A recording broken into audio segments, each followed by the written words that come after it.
Olá, meu nome é Pablo e eu vou apresentar para vocês as melhorias do Adiante Studio 1.03. Bom, em primeiro lugar, no momento de cadastrarmos um novo projeto, né, Adiante Framework, o tempo de criação desse projeto foi reduzido bastante, né, significativamente, que antes muitas vezes demorava minutos até fazer a leitura, a varredura de toda a estrutura do projeto, né, para memorizar a estrutura das classes e métodos para o autocomplete. Esse tempo foi reduzido bastante. Então aqui nós vamos criar um projeto teste, copiando toda a estrutura do framework, e vamos criar esse projeto numa pasta nova chamada teste. Aqui vamos responder que sim, para preencher o caminho das classes automaticamente, lembrando que esses caminhos aqui são usados para o autocomplete, né, durante a digitação do projeto. Então todos esses diretórios aqui são utilizados. Inclusive, outra novidade, foi acrescentado um diretório novo aqui, chamado Widget Generic, que é onde ficam os componentes genéricos do framework, que são componentes que podem ser utilizados tanto para o web quanto para o GTK. Então, se você já tem projetos cadastrados, é importante acrescentar essa pasta lib adiante widget generic nesses projetos para que essas classes, após a atualização, sejam lidas no autocomplete. Bom, então aqui eu vou salvar o projeto, ele vai ler e vai ler toda a estrutura de diretórios do projeto para que seja usado no autocomplete. Já terminou. Então, com isso, à medida que eu vou, por exemplo, digitar aqui algum conteúdo, vou criar um objeto aqui temporariamente,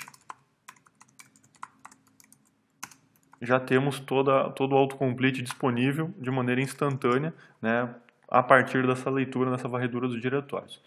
Bom, além disso, foi criado aqui no menu de contexto, né, um botão direito, nova pasta, que permite criar um diretório diretamente na árvore de arquivos. Também foi disponibilizado com o botão direito alguns plugins diretamente na árvore de arquivos. Né? Quais plugins são esses? São os plugins que se encontram no diretório, dentro do diretório de plugins do Studio, foi criado um diretório novo chamado Context Menu.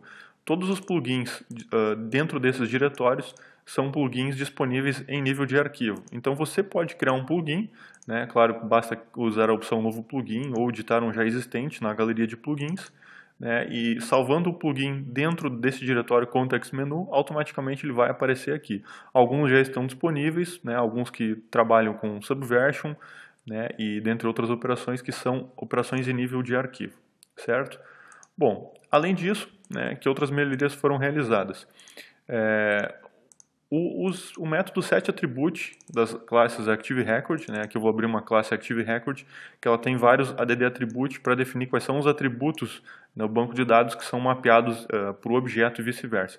E essas chamadas do AddAttribute passaram a ser usadas por autocomplete, o que antes não era feito, né? Então vou mostrar um exemplo aqui, pegar um objeto customer e tenho acesso, por exemplo, aos atributos dele, por exemplo, address, phone ou name, né? Que são usados agora por autocomplete de atributos também durante a digitação. Certo? Bom, essas foram algumas melhorias, né, disponíveis na versão Community. Agora eu vou falar de algumas melhorias disponíveis na versão Professional, habilitando a barra de ferramentas da Adiante, então. Bom, em primeiro lugar, foi disponibilizado toda uma ferramenta nova aqui na versão Professional, que é o PDF Designer. Bom, do que se trata o PDF Designer? O PDF Designer é uma ferramenta que permite desenharmos PDFs, documentos PDFs à mão livre, certo? Esse conteúdo é salvo no formato XML e pode ser usado posteriormente para completarmos esse conteúdo com variáveis dinâmicas, né, vindas da nossa aplicação.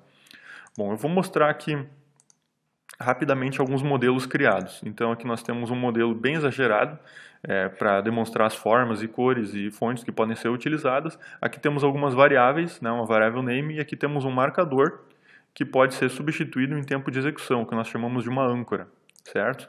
Agora eu vou mostrar aqui dentro do tutor onde isso pode ser executado. Né? Vou colocar aqui um nome, vou gerar um documento, e aí está o documento. Vejam que ele substituiu a variável por uma outra string, né, definida pela aplicação, e escreveu um conteúdo dinâmico naquela âncora, naquela posição.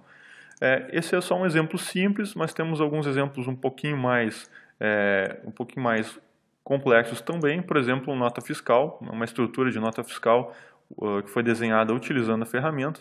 Então aqui nós já temos espaços para vários campos, né, e dentro de cada campo nós temos uma âncora, e essa âncora é substituída em tempo de execução então pelo conteúdo. Além disso, temos um espaço para os produtos e serviços, que também são substituídos em tempo de execução. Então aqui nós temos um exemplo, né? Vou abrir o PDF aqui gerado, e aí está, né? Temos uma nota fiscal com vários elementos preenchidos dinamicamente, né? O que foi destacado aqui usando a cor azul, certo? Então, o código-fonte que utiliza esses modelos, né, criados no PDF Designer, acaba sendo muito curto, muito enxuto, em função da ferramenta já simplificar bastante. Além disso, no designer de formulários foram acrescentados novos componentes que existem na versão nova do framework também. Dentre eles podemos citar o T-Select, né, que permite a seleção múltipla de elementos. Né, claro que eu posso acrescentar novos elementos estáticos à mão aqui. E o TDB Select, que é o mesmo componente, mas, claro, alimentado a partir de uma tabela do banco de dados, que é o caso que eu estou fazendo aqui agora, preenchendo a partir de uma tabela. Né, também posso selecionar múltiplos elementos. Ok? Bom, além disso, o nosso gerador de formulários foi atualizado para utilizar algumas das melhorias do framework. Dentre elas estão as seguintes. Eu vou colocar um campo como obrigatório e já cito elas então. Bom, a primeira melhoria é a utilização de algumas classes CSS, por exemplo, classe tform, tformTitle e tformAction, que são classes CSS que tornam um pouquinho melhor a exibição de formulários no framework. Aqui nós temos um formulário já usando essas classes CSS, então a geração de formulários foi melhorada para utilizar essas classes novas. Além disso, quando eu marco um campo como obrigatório, né, automaticamente ele já coloca o campo já faz uma chamada para colocar o campo como vermelho, e também já utiliza os novos métodos de adição de linhas em tabela, que é o método add_rawSets, que já adiciona uma linha na tabela, e dentro dessa linha, ele coloca dentro da linha os vários parâmetros que eu usei nessa passagem de método. Certo? Então, a geração de formulários foi atualizada para refletir as melhorias no framework. Além disso, algumas melhorias foram realizadas na importação de modelos UML para dentro da ferramenta. Eu vou importar aqui um modelo rapidamente, um modelo XML, e vou marcar apenas uma classe que está dentro do modelo UML, que é uma classe que tem duas palavras, né, com as iniciais em maiúsculo. Vamos ver como é que ele vai importar agora. Vejam que ele converteu, né, na criação do banco de dados, ele entendeu como cada inicial maiúscula para dentro do código como com as iniciais, as minúsculas separadas por underscore. Então isso foi refletido na criação na estrutura do banco de dados. Por exemplo, aqui nós temos uma associação com a classe tipo agente cambiário. Então uma associação com a classe tipo agente cambiário refletiu numa chave estrangeira tipo underscore agente cambiário ID. Então o camel case, né, que as iniciais em maiúsculo, refletiram nos create table, né, com underscore, substituindo por underscore.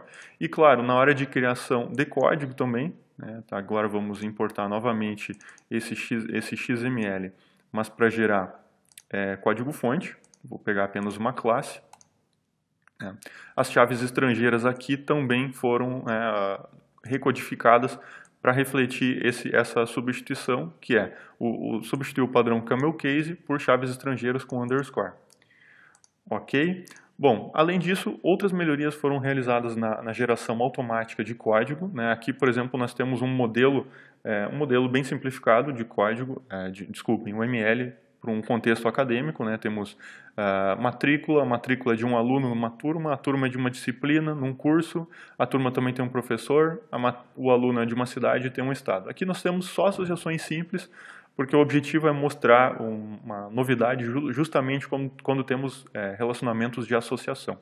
Então o que eu vou fazer? Eu vou pegar esse modelo aqui e vou importar ele para dentro da ferramenta, gerando código.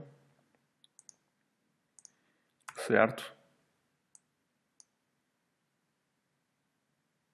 Vou gerar as várias classes aqui no Adiante Framework pelo Studio. Então, gerei as classes, qual é a novidade? A novidade é a seguinte, dentro da classe professor, ele gerou um método getTurmas. Isso significa que é um método que retorna todas as turmas de um professor. Na classe turma, ele criou um método getDisciplinas. Desculpem, na classe disciplina ele criou um método getTurmas. E na classe curso, getDisciplinas, que retorna todas as disciplinas desse curso. Então esse é um método novo criado quando temos relações de associação. Podemos conferir aqui no código gerado então. Vejamos que em curso foi criado o método getDisciplinas. Em disciplina, além dos métodos de associação com curso, o método getTurmas. Em turma, além dos métodos de associação com disciplina e professor, o método getMatrículas. Em aluno, além das associações com cidade, o getMatrículas e assim por diante. Com isso, fica possível fazermos código como o que eu vou mostrar para vocês agora. Estamos carregando um curso, o curso 5 da base de dados, automaticamente esses métodos já ficam disponíveis para o nosso uso. Posso percorrer as disciplinas daquele curso, e para cada disciplina eu posso percorrer as turmas com o método getTurmas, e para cada turma eu posso percorrer as matrículas com o getMatrículas. Além disso, posso acessar a qualquer momento atributos direto daquele objeto, por exemplo, o atributo DTMatrícula da classe matrícula, ou a partir de uma matrícula, eu posso chegar no aluno, já que eu tenho essa associação, print matrícula, o objeto aluno, nome, ou eu posso, a partir da matrícula, também chegar na cidade ou mesmo no estado do aluno, imprimindo, por exemplo, matrícula, o objeto aluno, a partir do objeto aluno, objeto cidade, e a partir desse objeto, então, coletando o atributo nome. Então, a novidade é que, a partir das diversas associações, são criados métodos para sempre retornar informações relacionadas àquele objeto. Ok? Além disso, no gerador de classes de modelo, que eu vou estar mostrando aqui novamente, quando nós temos relações de agregação ou composição, vou importar o XMI do tutor mesmo, foi criada a opção de criar modelo completo ou modelo padrão. O que é um modelo completo? O modelo completo é um modelo que gera o código. Vou pegar aqui, por exemplo, a classe cliente.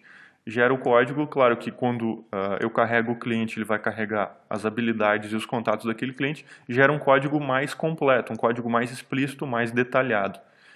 De outra forma, quando eu marcar a opção modelo padrão, é uma opção nova que foi disponibilizada nessa versão, o que vai ser gerado? Vai ser gerado as mesmas chamadas de load, store, quando eu carrego um cliente ou salvo aquele cliente no banco, ele vai também estar carregando as habilidades e os contatos, salvando as habilidades e os contatos, mas através de chamadas mais simplificadas, que são chamadas novas da versão nova do framework, são, por exemplo, o método loadAggregate, loadComposite, saveAggregate e saveComposite, que são métodos que fazem a mesma coisa que aquele código mais expandido já fazia, só que é uma forma mais simplificada de tratar com relacionamentos como é a composição e como é a agregação. Certo? Bom, essas são as novidades então do Adiante Studio 1.03. Obrigado pelo seu tempo. Meu nome é Pablo Dalloglio e eu sou criador na Adiante Solutions.